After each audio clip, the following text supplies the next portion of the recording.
মৰমৰ ছাত্ৰ ছাত্ৰীসকল, তোমালোক সকলোকে মোৰ ইউটিউব চেনেল মনোজ শইকীয়া এডুকেশ্যনলৈ স্বাগতম জনাইছোঁ।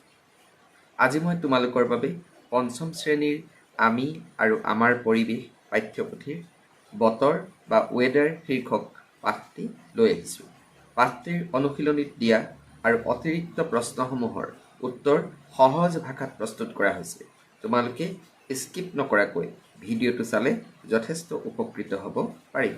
তেন্তে আহাচোন ভিডিঅ'টো আৰম্ভ কৰোঁ।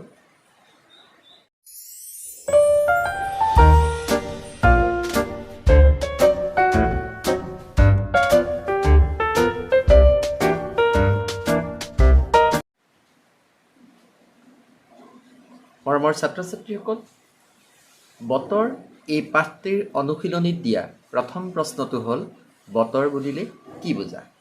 ইয়াৰ উত্তৰ হ'ব ৰ'দ, বৰষুণ, গৰম, ঠাণ্ডা আদি বায়ুমণ্ডলৰ বিভিন্ন অৱস্থাক বতৰ বোলে। দ্বিতীয় প্ৰশ্নটো হ'ল ঋতু কেইটা আৰু কি কি?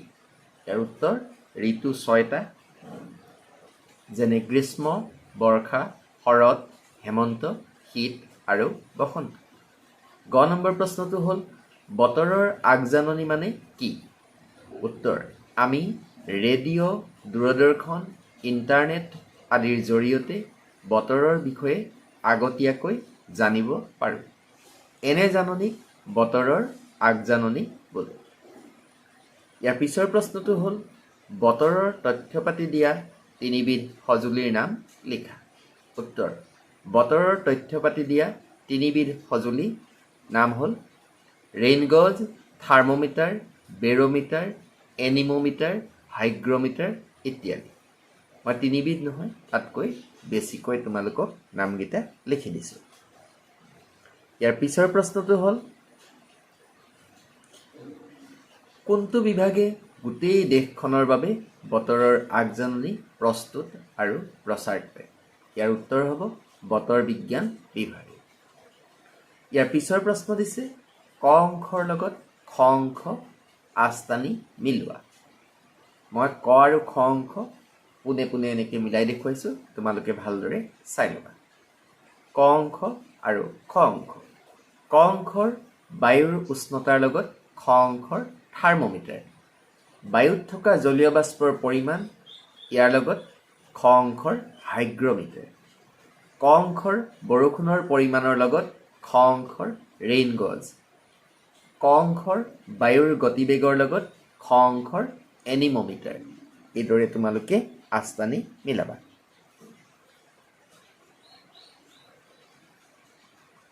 ইয়াৰ পিছৰ প্ৰশ্নটো হৈছে খালী ঠাই পূৰ কৰা। মই খালী ঠাইৰ তলত দাগ দিয়া নাই, মই খালী ঠাইৰ যিকেইটা শব্দ বহিব সেই শব্দকেইটা বন্ধনীৰ মাজত দেখুৱাইছোঁ, তোমালোকে ভালদৰে চাবা। ক নম্বৰটো হ'ল গৰম দিনত পাতল কপাহী কাপোৰ পিন্ধিবলৈ বৰ আৰামদায়ক। খ নম্বৰটো হ'ল বতাহৰ দিশ জুখিবলৈ দিকদৰ্শী সূচক নামৰ সঁজুলি ব্যৱহাৰ কৰা হয়। গ নম্বৰ বায়ুমোজা বতাহৰ গতিবেগ আৰু দিশ নিৰ্ণয় কৰিবলৈ ব্যৱহাৰ কৰা হয়। ঘ নম্বৰটো হৈছে ধুমুহা আহিলে আকাশত বিজুলী মাৰে আৰু মেঘেও গাজে। ইয়াৰ পিছৰ প্ৰশ্নটো হ'ল বতৰৰ আগজাননী কি কি মাধ্যমৰ জৰিয়তে দিয়া হয়? ইয়াৰ উত্তৰ ৰেডিঅ', দূৰদৰ্শন, ইণ্টাৰনেট আদিৰ জৰিয়তে বতৰৰ আগজাননী দিয়া হয়। ইয়াৰ পিছৰ প্ৰশ্ন দিছে চমুটোকা লিখা। প্ৰথমটো চমুটোকা হৈছে ৰেইনগজ। বতৰ বিজ্ঞান কেন্দ্ৰত এইবিধ সঁজুলিৰ সহায়ত বৰষুণৰ পৰিমাণ জোখা হয়। ই এটা মিলিলিটাৰ স্কেলৰ দাগ কটা কাঁচৰ জাৰ এটাৰ দৰে। বৰষুণৰ বতৰত এইটো বাহিৰত মুকলি ঠাইত ৰাখি পানী জমা হ'বলৈ দি বৰষুণৰ পৰিমাণ জোখা হয়। চমুটোকাৰ দ্বিতীয়টো দিছে কৃত্ৰিম উপগ্ৰহ। বিভিন্ন দেশে ৰকেটৰ জৰিয়তে মহাকাশত কৃত্ৰিম উপগ্ৰহ স্থাপন কৰে। এইবোৰে নিৰ্দিষ্ট কক্ষপথেৰে পৃথিৱীক পৰিভ্ৰমণ কৰি বিভিন্ন তথ্য সংগ্ৰহ কৰে। আজিকালি যোগাযোগ, প্ৰচাৰ, প্ৰতিৰক্ষা আৰু বতৰৰ আগজাননী দিয়া কামত কৃত্ৰিম উপগ্ৰহ বিশেষভাৱে ব্যৱহাৰ হয়। ইয়াৰ পিছৰ প্ৰশ্নটো দিছে চমুটোকাৰ কাৰণে বতৰ বিজ্ঞান কেন্দ্ৰ। বতৰ বিজ্ঞান কেন্দ্ৰই আমাক বতৰ সম্পৰ্কে সকলো তথ্য যোগান ধৰে।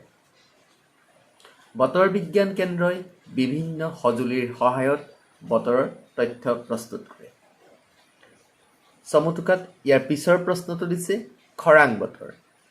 খৰাং বতৰ কেতিয়াবা বহুদিন বৰষুণ নহ'লে বতৰ শুকান হৈ পৰে, ঠায়ে ঠায়ে মাটিত চিৰাল ফাট দিয়ে, এনে বতৰক খৰাং বতৰ বোলে। চমুটোকাত ইয়াৰ পিছৰ প্ৰশ্নটো হৈছে ফৰকাল বতৰ। যেতিয়া আকাশত ডাৱৰ নেথাকে তেনে বতৰক ফৰকাল বতৰ বোলে। এনে বতৰত সকলো কাম কৰিবলৈ সুবিধা। ইয়াৰ পিছৰ প্ৰশ্নটো হৈছে বতৰ অনুযায়ী আমাৰ সাজপাৰ কেনেধৰণৰ হ'ব লাগে?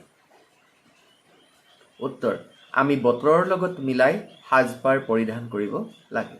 গৰমৰ দিনত পাতল কপাহী কাপোৰ পিন্ধিব লাগে। কপাহী কাপোৰে শৰীৰৰ ঘাম শুহিব পাৰে আৰু ইয়াৰ মাজেদি বতাহো চলাচল কৰিব পাৰে। সেয়ে গাটো শীতল লাগে।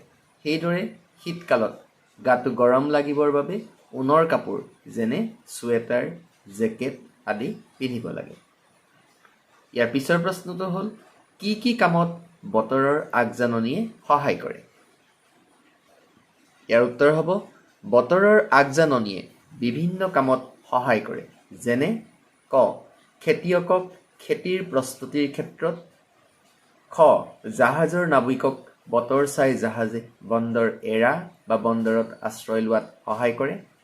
গ, বিমান চালকে বতৰ চাই বিমানৰ উৰণ আৰু অৱতৰণৰ সময় ঠিক কৰে। ঘ, সাগৰত মাছমৰীয়াসকলে বতৰৰ বতৰা চাই নাও লৈ মাছ ধৰিব যায় অথবা উভতি আহে। ঙ নম্বৰটো হ'ল পৰ্বতাৰোহণকাৰীসকলে বতৰ চাই পৰ্বত আৰোহণত যায়। ইয়াৰ পিছৰ প্ৰশ্নটো হ'ল বতৰৰ উপাদানকেইটা কি? ইয়াৰ উত্তৰ, বতৰৰ উপাদানবোৰ হ'ল বায়ুমণ্ডলৰ উষ্ণতা, চাপ, বতাহৰ দিশ, বেগ, বৰষুণৰ পৰিমাণ, মেঘৰ উপস্থিতি আৰু বায়ুত থকা জলীয় বাষ্পৰ পৰিমাণ ইত্যাদি। ইয়াৰ পিছৰ প্ৰশ্নটো হ'ল কি কাৰণত ঋতুৰ পৰিৱৰ্তন হয়? উত্তৰ, পৃথিৱীয়ে সূৰ্যৰ চাৰিওফালে ঘূৰাৰ ফলত ঋতুৰ পৰিৱৰ্তন হয়। 10 নম্বৰ প্ৰশ্নটো হ'ল মানুহৰ কোনবোৰ কামে বতৰৰ ওপৰত কি বিৰূপ প্ৰভাৱ পেলায়, অৰ্থাৎ কি বেয়া প্ৰভাৱ পেলায়? উত্তৰ, মানুহে কৰা বিভিন্ন কামে বতৰৰ ওপৰত বিৰূপ প্ৰভাৱ পেলায়। যেনে ক, অত্যাধিক গছ-গছনি কটাৰ ফলত বৰষুণৰ পৰিমাণ কমি গৈছে। খ, গাড়ী মটৰ আৰু কল কাৰখানাৰ পৰা নিৰ্গত হোৱা কাৰ্বন ডাই অক্সাইড, কাৰ্বন মনক্সাইড আদিৰ বাবে বায়ুমণ্ডলৰ তাপমাত্ৰা বছৰি বৃদ্ধি হ'ব ধৰিছে। আজিৰ ভিডিঅ'টো ইমানেই। প্ৰশ্নসমূহৰ উত্তৰসমূহ মনত ৰাখিবলৈ যত্ন কৰিবা। কিবা সুধিব লগা বা বুজিব লগা থাকিলে কমেণ্ট কৰি সুধিবা, মই উত্তৰ দিবলৈ যত্ন কৰিম। মোৰ অন্য ভিডিঅ' চাবলৈ এণ্ড স্ক্ৰীণত ওলাই থকা ভিডিঅ'টোত ক্লিক কৰিবা। শেষত তোমালোকৰ মংগল আৰু সুস্বাস্থ্য কামনাৰে মনোজ শইকীয়া ছাৰ। ধন্যবাদ।